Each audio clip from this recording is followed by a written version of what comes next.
ជាសប្បាយចិត្តខ្លាំងមែនទែន ក្រុមភើបដោយសារយើងអាចធ្វើវាបាន ខំប្រឹងប្រែងអស់ពីសមត្ថភាពគ្រប់វគ្គតាំងពីថ្នាក់ខេត្ត រហូតដល់ថ្នាក់ជាតិឆ្លងកាត់ឧបសគ្គច្រើន ការប្រកួតទាំងអស់ហ្នឹងគឺវាសុទ្ធសឹងតែត្រូវការសមត្ថភាពខ្លាំងអញ្ចឹងនៅពេលដែលមកដល់វាផ្ដាច់ព្រាត់ហ្នឹងទៅដឹងថាខ្លួនឯងគឺមានសមត្ថភាពពិតប្រាកដដែលអាចឈានមកដល់វាផ្ដាច់ព្រាត់នេះពិបាកដែលនៅក្នុងការ debate ហ្នឹងនៅពេលដែលពួកខ្ញុំពិភាក្សាក្រុមអញ្ចឹងតែងតែមាននៅបញ្ហាតិចតួចទាក់ទងទៅនឹងការទាស់ទែងគ្នាបងពេលខ្លះទាក់ទងទៅនឹងបញ្ហាគ្រួសារដែរបងដោយសារតែពួកគាត់ការពីមុនហ្នឹងក៏អត់ទាន់យល់ដឹងពីកម្មវិធីហ្នឹងច្បាស់ពួកគាត់នឹងអត់សូវ support ខ្ញុំទេបងប៉ុន្តែក្រោយពីខ្ញុំកាត់ខំប្រឹងប្រែងពុះពេលរហូតមកដល់ថ្នាក់ជាតិហ្នឹងទើបគាត់ដឹងថាខ្ញុំមានសមត្ថភាពពិតប្រាកដគាត់សប្បាយចិត្តពេលខ្ញុំប្រកួតចប់គាត់រត់មកអោបខ្ញុំ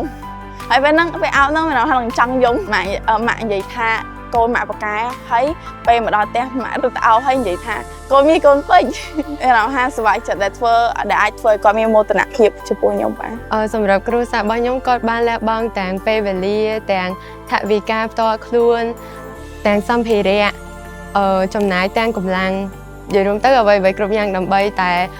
បានឲ្យខ្ញុំបានមកធ្វើការងារហ្នឹងឲ្យបានលលូនទៅមុខពេលដែលគាត់លើកទឹកចិត្តពេលដែលយើងចាំបានជាងគេថាអតីតទេយើងគួរតែបន្តវាទៅមុខទៀតខ្ញុំពិតជាអរគុណអ្នកទាំងពីរខ្លាំងមែនតើបានមើលថែខ្ញុំតាំងពីតូចរហូតមកដល់ធំហើយខ្ញុំក៏សូមទោសសម្រាប់អ្វីៗគ្រប់យ៉ាងដែលខ្ញុំបានធ្វើទៅវាកប់បីចំពោះអ្នកទាំងពីរដែលធ្វើឲ្យអ្នកទាំងពីរអត់សប្បាយចិត្តចំពោះខ្ញុំចង់អរគុណទៅកាន់ម៉ាក់ប៉ាដែលតែងតែផ្ដល់អ្វីៗគ្រប់យ៉ាងមកដល់ខ្ញុំជាពិសេសទោះបីជាគាត់ខ្វះខាតមិនក៏ដោយក៏គាត់នៅតែគ្រប់គ្រងខ្ញុំឲ្យបានខ្ពង់ខ្ពស់គាត់តែដែលឲ្យខ្ញុំមានអារម្មណ៍ថាពិបាកខ្វះខាតឬក៏ទទួលបន្ទុកអីហើយជាពិសេសអរគុណដែលតែងតែលើកទឹកចិត្តកូនទោះបីជាពេលខ្លះកូនធ្វើរឿងអីអត់បានល្អក៏គាត់នៅតែលើកទឹកចិត្តថាវាជារឿងល្អហើយគាត់តែងតែយកចំណុចវិជ្ជមានមកប្រាប់កូនឲ្យកូនគិតទៅជារឿងវិជ្ជមានវិញកូនចង់ប្រាប់ម៉ាក់ប៉ាថាកូនស្រឡាញ់ម៉ាក់ប៉ានិងអរគុណដែលបានធ្វើជាម៉ាក់ប៉ាដ៏ល្អរបស់កូនខ្ញុំសូមទោសទៅកាន់គ្រូបង្វឹកនិងគ្រូដឹកនាំរាល់សកម្មភាពឬក៏រាល់ពាក្យសម្ដីឬក៏ទង្វើអ្វីដែលខ្ញុំបានធ្វើលើសលប់ដែលលោកគ្រូដឹកនាំនិងលោកគ្រូបង្វឹកអត់ពេញចិត្តសូមលោកគ្រូបង្វឹកនិងគ្រូដឹកនាំខន្តីអភ័យទោសមកការរូបខ្ញុំផ្ទាល់ផងសូមគោរពអរគុណដល់អគ្គនាយកដ្ឋានយុវជនរបស់ក្រសួងអប់រំយុវជននិងកីឡានិងប្រមុខរាជរដ្ឋាភិបាលកម្ពុជាដែលបានលះបង់កម្លាំងកាយចិត្តក្នុងការចូលរួមកសាងប្រទេសជាតិឲ្យមានការរីកចម្រើននិងស្វែងរកសុខសន្តិភាពជូនសង្គមជាតិហើយបានបើកឱកាសឲ្យយុវជនក្នុងការប្រើប្រាស់នៅចំណេះដឹងនិងចូលរួមក្នុងការអភិវឌ្ឍសង្គមជាតិមួយនេះសូមគោរពអរគុណនិងសូមអរគុណ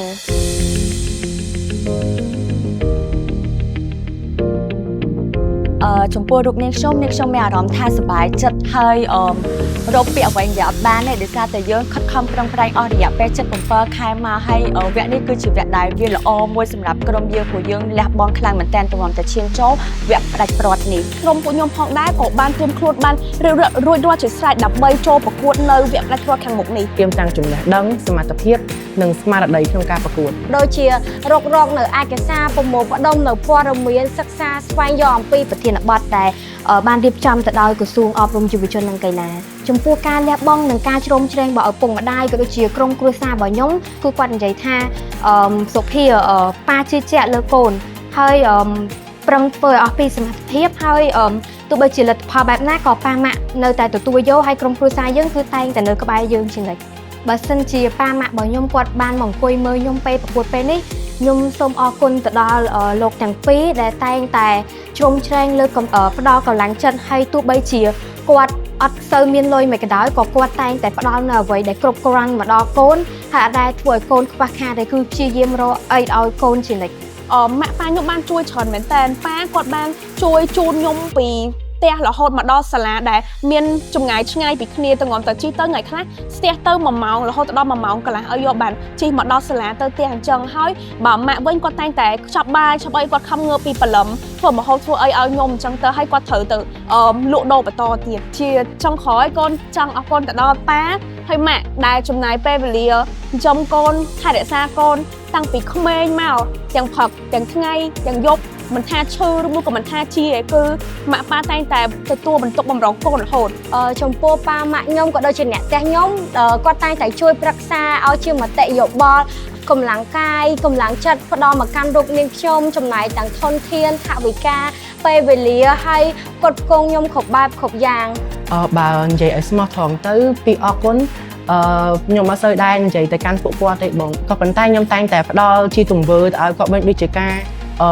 គ្រប់គាត់ដាក់ដំបូងមានគាត់ក៏ដូចជាបង្ហាញពីសមិទ្ធផលឲ្យគាត់ឃើញមកបងអញ្ចឹងបើសិនជាប៉ាម៉ាក់គាត់កំពុងតែមើលការប្រកួតមួយហ្នឹងខ្ញុំសូមអរគុណដល់ប៉ាម៉ាក់ដែលប៉ាម៉ាក់តែងតែជួយលើកទឹកចិត្តកូនដល់ជាកម្លាំងចិត្តដល់ជាថវិកាហើយតែងតែជំរុញខ្ញុំពិសេសនៅពេលដែលខ្ញុំមានអារម្មណ៍ថាចង់បោះបង់តែគាត់នៅតែជំរុញលើកទឹកចិត្តហើយគាត់តែងតែជឿជាក់លើសមត្ថភាពខ្ញុំជានិច្ចបង ទោះបីជាបញ្ហាមានបញ្ហាអីក៏គាត់ដែរទៅចោលយើងដែរបើសិនជាពួកគាត់